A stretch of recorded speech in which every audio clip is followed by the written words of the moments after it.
Calon Presiden nomor urut 3, Ganjar Pranowo, memiliki paradigma yang berbeda dengan Presiden Joko Widodo soal skema pembiayaan pembangunan dan pengembangan ibu kota negara IKN Nusantara di Kalimantan Timur.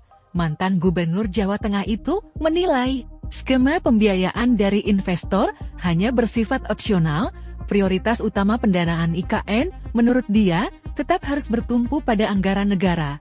Terlebih, untuk pembangunan aset-aset negara atau pengembangan sektor pemerintahan. Kalau IKN, saya berpikirnya bisa mengajak investor, bisa, tapi tidak wajib, karena skemanya tidak tunggal, kata Ganjar kepada wartawan dalam lawatannya ke IKN pada Kamis 7 Desember 2023. Ini membangun ibu kota, kalau bangun ibu kota, seoptimal mungkin kita menggunakan kekuatan sendiri, lanjut Ganjar. Politikus PDIP itu berpendapat, peran sektor privat nantinya bisa diarahkan untuk pengembangan ekosistem di IKN dan sekitarnya, dengan memberikan insentif tertentu untuk pemodal, agar mau menanamkan modalnya itu nanti sampai ke Balikpapan, sampai ke Samarinda jadi ada industri yang tumbuh di sini. Apakah itu industri yang mesti disiapkan? Sebenarnya banyak, ujar Ganjar. Nah, pada wilayah itu, lah diserahkan kepada mereka investor, tapi tidak akan pernah menarik kalau kemudian kita tidak bisa memberikan insentif, sambungnya. Ganjar juga mengaku mulai didekati investor dan perwakilan negara sahabat terkait kelanjutan proyek ambisius Jokowi itu. Ia meyakini, saat ini kebanyakan investor belum berani mengucurkan modal besar di sini karena masih menanti iklim politik alias masih wait and see. Mulai banyaklah para investor, negara-negara sahabat, mulai berkomunikasi dengan tim kita, ngobrol dengan tim kita, itu sebenarnya untuk menunjukkan, kira-kira nanti dari kandidat capres ini, akan bagaimana terhadap mereka-mereka, ia menambahkan. Ganjar menilai bahwa, investor pada umumnya, membutuhkan kepastian hukum sebelum memutuskan akan menanamkan modal, termasuk untuk IKN, menurutnya, ini merupakan problem besar namun, dia mengeklaim bahwa isu itu bisa diatasi seandainya ia dan pendampingnya, Mahfud MD, terpilih sebagai presiden dan wakil presiden pada Pilpres tahun 2024.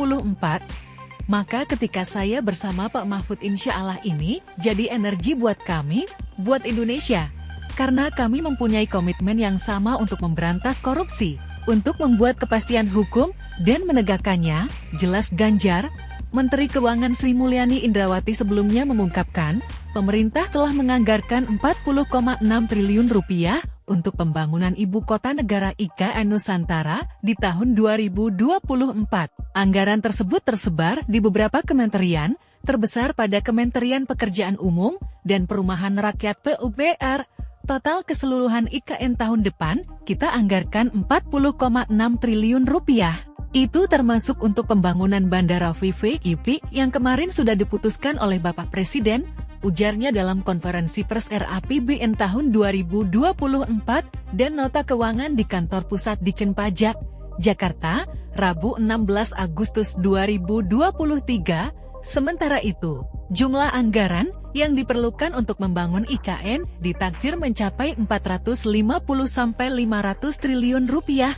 Presiden RI Joko Widodo sejauh ini menilai bahwa investasi dari para pelaku usaha menjadi salah satu tonggak utama pembiayaan dalam pembangunan dan pengembangan IKN. Pasalnya, kemampuan APBN untuk mengcover pembiayaan IKN hanya sekitar 20%, sisanya 80% mengandalkan investasi langsung, serta KPBU 80% kita berikan kesempatan kepada para investor, kepada investasi. Ujar Jokowi dalam kegiatan bertajuk Ibu Kota Nusantara Sejarah Baru Peradaban Baru, di The Ballroom Jakarta Theater, Jakarta, Selasa 18 Oktober 2022 lalu. Download Tribun X sekarang, menghadirkan lokal menjadi Indonesia.